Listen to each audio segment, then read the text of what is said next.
વિદ્યાર્થી મિત્રો, સ્વાગત છે તમારું YouTube ચેનલની અંદર. ધોરણ 10 ની અંદર ગણિત વિષયમાં પ્રકરણ 5 છે સમાંતર શ્રેણી.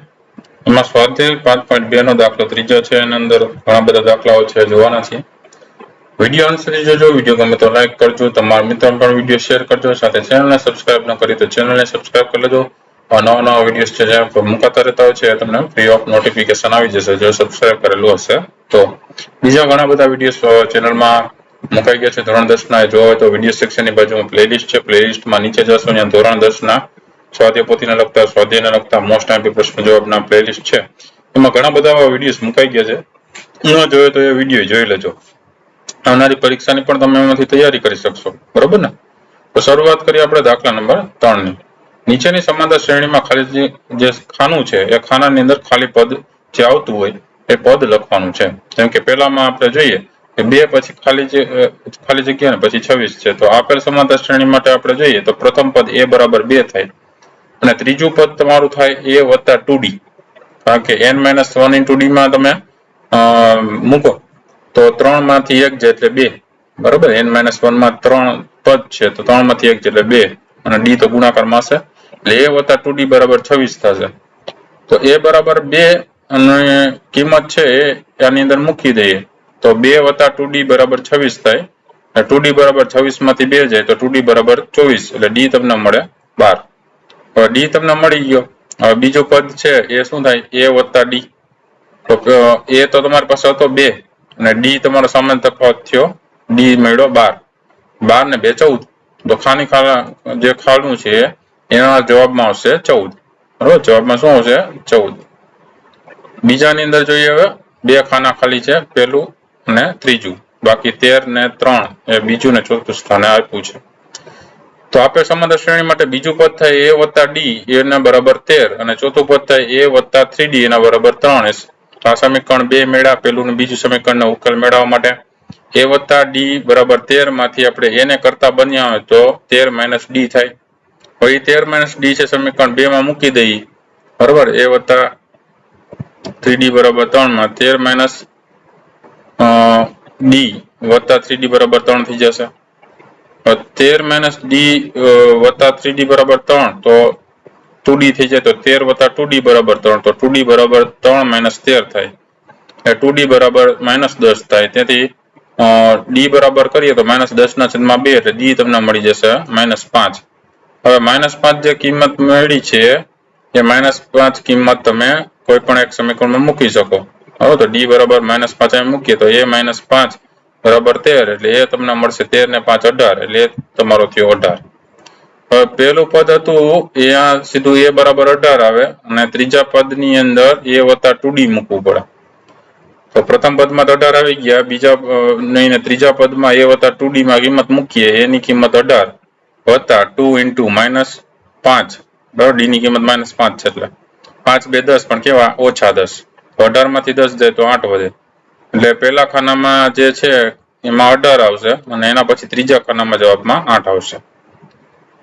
ત્રીજો દાખલો જેમાં પહેલું અને ચોથું પદ આપી દીધું 5 અને 9.1 છે. બરાબર? એટલે પ્રથમ પદ a બરાબર 5 અને ચોથું પદ a વત્તા 3d બરાબર 9.1. આ સમીકરણ નંબર 1, આ સમીકરણ નંબર 2. બેને ઉકેલીએ એટલે બીજું ને ત્રીજું પદ મળી જાય. તો a વત્તા 3d બરાબર 9.1 છે. એમાં a બરાબર 5 મૂકી દઈએ તો 5 વત્તા 3d બરાબર 9.1 થઈ જાય. હવે 3d બરાબર 9.1 - 5 લખી શકીએ. 9 દુ 18 ને 19, 19/2 -5 થાય અને અહીંયા લસા લે તો 5 2 10 તો 19 - 10/2. 19 માંથી 10 જાય તો 9, 9/2. બરાબર? અને 3d છે એમાં 3 અહીંયા આવશે નીચે તો d બરાબર 9/3 ગુણ્યા 2 અને 3 3 9 છેદ ઉડી જાય તો d તમારો મળે 3/2. બરાબર? અથવા તો તમે શું બીજું લખી શકો? d બરાબર 1.1 એટલે 3/2 જ કહેવાય ને. 2 1 2 ને 1 3 3/2 જ કહેવાય. તો a વત્તા 3d બરાબર 9.1 માં પછી d ની કિંમત મૂકી દઈએ 3/2. તો a વત્તા 3 ગુણ્યા d ની કિંમત 3/2 બરાબર 19/2. તો 3 3 9 તો a વત્તા 9/2 બરાબર 19/2 થયું. તો a બરાબર 19/2 -9/2 થશે. 19 માંથી 9 જાય એટલે 10, 10/2 તો 5 2 10 છેદ ઉડી જાય એટલે એ તમને મળી ગયો 5. હવે બીજું પદને શું લખાય? a વત્તા d લખાય. તો a તમારો છે 5 અને d છે 1 પૂર્ણાંક 1 દૂત્યાંશ. તો 5 વત્તા 1 પૂર્ણાંક 1 દૂત્યાંશ એટલે 5 વત્તા 3 દૂત્યાંશ કરો તો લસા લેવો પડે. 5 2 10, 10 ને 3 13, 13 ના છેદમાં 2 અને આમ પણ લખી શકીએ 6 પૂર્ણાંક 1 દૂત્યાંશ. અને ત્રીજું પદ a વત્તા 2d માટે તમે શું કરી શકો? a માં 5 વત્તા 2 ગુણ્યા d ની અંદર 1 પૂર્ણાંક 1 દૂત્યાંશ એટલે 3 દૂત્યાંશ. 2 2 કેન્સલ થઈ જાય તો 5 વત્તા 3 એટલે 8. તો બીજા ખાનાની અંદર તમારે સંખ્યાઓ મૂકવાની 6 પૂર્ણાંક 1 દૂત્યાંશ અને એના પછીના ખાનામાં ત્રીજું પદમાં 8 આવશે જવાબમાં. ચોથો દાખલો છે એમાં પહેલું પદ અને છઠ્ઠું પદ આપ્યું છે.